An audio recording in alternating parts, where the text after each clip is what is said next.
Hello there guys, it's me Unstable Voltage and welcome to episode 10 of Civilization Beyond Earth. We're still playing as Franco-Iberia and still trying to decide what direction we're going to go for in terms of a victory. I've got a rough idea of what I'm going to go for. As I said, either the Supremacy Specific Victory, which is the Emancipation Victory, or the Contact Victory, which is Beyond Earth's equivalent of the Scientific Win, which I would like to try and do. Not too sure that I've got quite the science output to do it, but I am going to give it my best. Let's go on to the next turn though. Got some decent cities up and running at the moment. We're not at war with anybody. Now, I know this is quite a passive game, and if you've seen any of my other plays, not just of Beyond Earth, well, there is only one other Beyond Earth Let's Play on the channel, but if you've seen my plays of Beyond Earth as well as my Civilization 5 playthroughs, you will know that I am quite passive. I don't necessarily like going to war. Sometimes it is the easiest way to win, and but the problem is the AI is relatively bad when it comes to warfare, and I particularly hate the combat system in Beyond Earth, particularly when it comes to city capturing, because cities just get destroyed so easily. Intrigue level in Prosperity has raised, so we've potentially got a spy we need to worry about. We've got a Kraken there. I don't have enough time to withdraw away from it, but I might be safe from it. So where is my defensive spy? Let's just have a quick look at that. You are in Liqueur. I am going to reassign you to Prosperity because Liqueur, I don't think, actually has anybody in there to worry about. So let's go ahead and put you in there. Let's just check. Yeah, Liqueur's fine, so we haven't got to worry about that. Production-wise, Liqueur, you... Right, what do we do? Do we go for the Transcendental Equation or do we go for the Markov Eclipse? Because it still hasn't been taken yet. And that would be really nice. I mean, it's only 4 science and 1 culture, but military units gaining XP 50% faster. Now, that's not a great use to me because I'm playing a passive game. But I don't really need to rush the Transcendental Equation, and I can technically complete that at any city. Let's go ahead and work on the Markov Eclipse. Choose Research. Now, one thing I would like to get is the Optical Surgery, if I can. Mechatronics, it's there. 13. Optical Surgery. It costs 2 Feraxite and costs 1 energy, but it gives you 4 health in each city. So it's really, really nice thing to have. So I will actually go for that. There is something else that you do need on the Transcendental Equation thing for that particular win. Let's go into Quests and Victories. Into Victory Types. And we want the Contact Victory. So you have to discover the progenitor signal. You need 2 pieces of that. So there's 3 ways to do it. You can either create an expedition on a progenitor ruin, which unfortunately I didn't get because the AI sort of stole that one that was over here. Launch a deep space telescope orbital unit, and that can take quite a long time. Or research the Transcendental Equation. Now we are going to research the Transcendental Equation, but we will need to launch a deep space telescope. So let's go ahead and have a look at that, because again it is a particular thing that we need to get. Where is it under? Is it one of the... It's this one, isn't it? Array, Sky Crane... That one. Takes quite a while to get there. But we do need to go through mechatronics to get that anyway. So we will actually queue that up as our next tech, I think. And building arrays is nice as well for additional science. We'll see where we can get with that. Let's go ahead and see if we can't get over here safely. Explorers move very slowly. It's only 2 tiles at a time. It is a little bit dangerous. These Marines can now sit here now. I think they can safely guard the Empire. We have this extra attack jet. There's absolutely no reason why we shouldn't try and have 2 attack jets in every city, to be honest. So that is something that I will sort of try and work on. Unit needs orders. You're going to go and work on that petroleum. That will drop our happiness a little bit. But again, if we are going to build that deep space satellite, we will actually need the petroleum in order to be able to build the satellite. And currently we don't have any petroleum at all. So yeah, we've still got a few of these Slavic Marines running around, but they can't really go anywhere. This area of the map is so mountainous. It's one of the main reasons why I actually wanted this city here in the first place, because I knew it would just be such a pain for anyone to get to. I'm going to work my way over here. I am going to try and stick close to the terrain if I can, because I'm less likely to run into things like Krakens and stuff like that.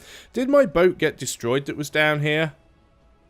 No, it did not. The Kraken is probably still around. Indeed it is. So again, I'm just going to try and keep out of its line of sight. Just make enough room to make a path that runs down over here. just to try and uncover some more of the water and get us some additional trade routes. This tack jet over here, let's try and move... In fact, let's just do it this way. Let's move this tack jet and rebase... No, not air sweep. Rebase you to Grand Exeter. We should be able to rebase one more. So if we take this one, we can rebase you into Grand Exeter. And then we can take this one over here and we can rebase you into Prosperity. Still going to need quite a few more tack jets to have everywhere covered, but we should be able to do it. It's not too bad. 1, 2, 3. That floatstone's actually in range. Let's go ahead and get that connected up. I think we have the tech for it, actually. I'm not 100% sure. Probably should have checked before moving my worker towards it, but we shall see. So because my supremacy is beyond level 3, I do get free roads and mag rails, and it may be worth building roads and mag rails between all of my cities. Now, I don't need them in terms of the city connection because they're all coastal cities, so they all get that from harbours. But it would be nice to have the additional movement speed between my cities, so I may well do that. So what have we got here? Quest updated. Oh, it's a quest decision. Okay, let's do these in order then. So, we can either get +1 health from Neuralabs or plus 10% production in building military units. I think we're going to go for the +1 health because health is always the problem in this game. Production-wise, Prosperity, you have finished building the Neuralab there. Now, you can actually work on the Transcendental Equation and you've got relatively decent production. So, I'm going to go ahead and let you work on that. The Transcendental Equation is a project, not a wonder. So, it's pretty much like the Apollo project and the Manhattan project in Civilization 5. So, it doesn't really matter where you build them. But obviously you want somewhere that has relatively good production.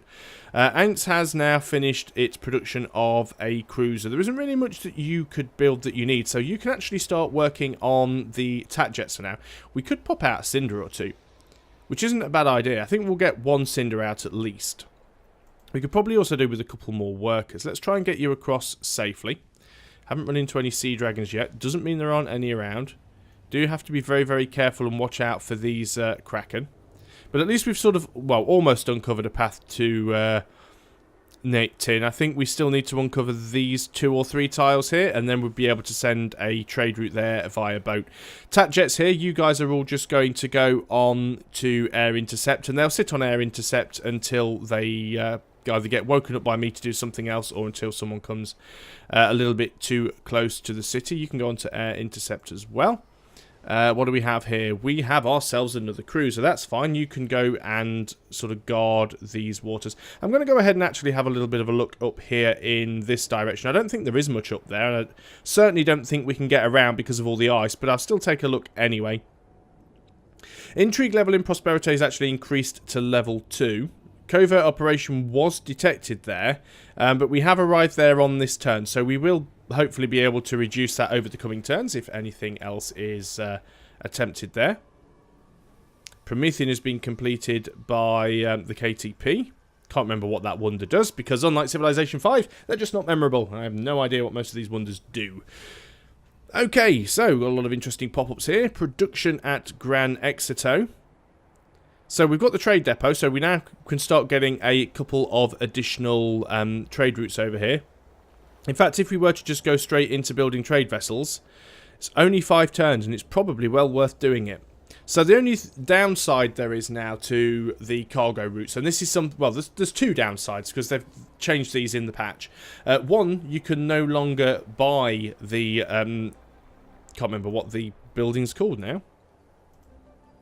The trade depot. You can no longer buy the trade depot for cash. You actually have to be able to hard build it now. So you can't just pop down a brand new city, throw a trade depot in there, and instantly start sending out trade routes from it. You do have to hard build it. And also, you can only have a maximum of 2 trade routes from a single city. Used to be 2 and upgradable to 3 if you built an auto plant, but they've removed that. We can develop a virtue, which is quite nice.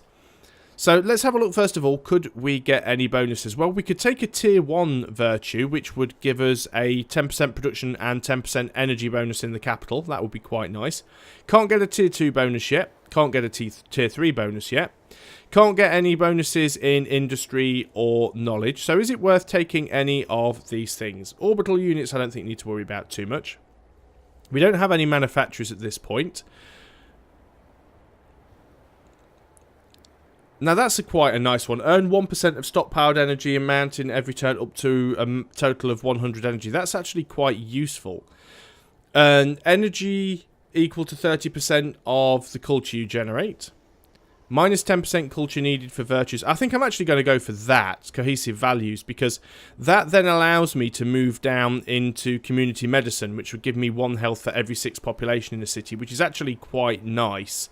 And there's also, I thought there was another one down here that gave you additional health. Maybe not, but it is nice getting that one anyway, so we'll certainly go for that. Got another quest decision here. We can either get +1 orbital coverage from launch complexes, or plus 10% production of orbital units from the launch complex. So, obviously that one makes sense. If you're building orbital units, i.e. satellites, you produce them 10% more quickly. Now, the way this one works, orbital coverage, is when you actually launch a satellite from a city, you can only launch it within a certain radius of the city itself. So actually giving +1 orbital coverage means you have a larger radius in which you can launch the satellite. So let's go for that one. It might be useful later on. I generally don't do much with satellites in Beyond Earth. Like I said, I've only played a few games, but I find the AI spams them. The AI puts up solar collectors absolutely everywhere and probably makes a shed ton of money doing it, but I've never really found a massive use for it, so I haven't bothered. I think I'm going to get this worker to connect up this coral, because coral is absolutely fantastic. 1, 2, 3, we're out of range of that frac site, so I'm not too worried about it. We will go ahead and get the titanium as well. That'll give us a lot of production. In fact, what tiles are we working here? This is quite a small city. It only has 4 citizens. It isn't working a lot of interesting tiles. Certainly working that one. Yep, I agree with that. That is a very, very good tile.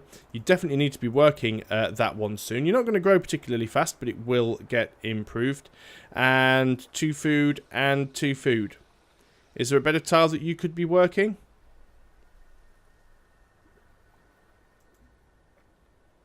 I guess we could just go for the 1 food.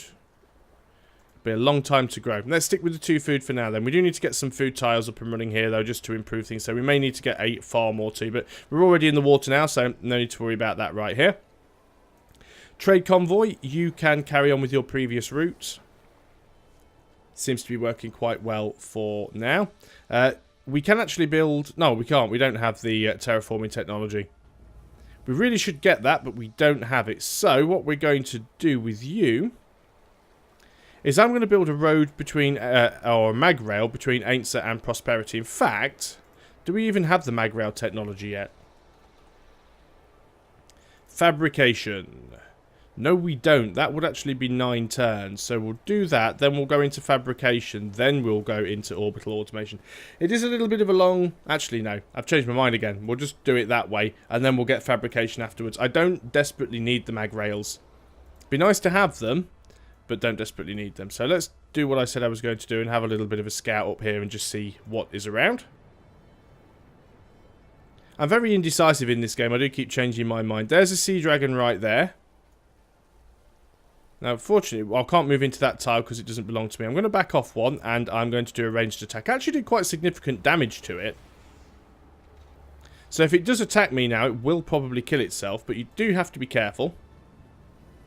I could have just backed further off, and in fact, one of the upgrades you get later on, when you get to a certain level in Supremacy, does allow you to attack and then withdraw. So it works a little bit like a cavalry does in Civilization 5. You can attack and then you can still move afterwards. We did manage to survive that. I'm going to go ahead and just take the second shot and just make sure it gets killed completely. Gives us a little bit of experience towards our cruiser as well. You are going to continue in this direction in the hope we can still get that resource pod. It's probably totally not worth it by now, but we'll give it a go anyway. So let's go ahead and get that built. Now, what do we actually have over here? What could we purchase? We have quite a lot of energy. So I'm going to go ahead and purchase the Vivarium because that will actually help with giving us a little bit more food in there, and it'll grow a bit more quicker. 3 turns now as opposed to 22. And I think what I'm also going to do is I'm going to purchase an additional worker. So let's carry on. You're doing the scouty thing up here, and yeah, as I suspected, it is pretty much blocked. We can't really go any further up there. At least it means no one can attack us by going around that way either. So, again, we've got a combat rover here that's almost dead. We've got a ranger that's almost dead. It's so totally stupid how the AI just sit its units around constantly in the miasma. I guess I could actually build a road up to Prosperity. It's not a bad idea. And we will have to upgrade it to a mag rail later, but just having a little bit of additional movement, especially around here. I mean, we'd have to build a road from Prosperity sort of around in this direction, over the hills, through the tubers, through the geothermal. I mean, it would certainly mean we'd be able to move very, very quickly between those cities. So maybe that is something that I should concentrate on. Let's have a look. Do we have aliens over here? No, we do not, but the resource pod has unfortunately gone. I will continue to try and scout around a little bit. Obviously, there's a massive area over here that we haven't uncovered, so it is probably worth sending my scout over here to explore if I can get in there in one piece.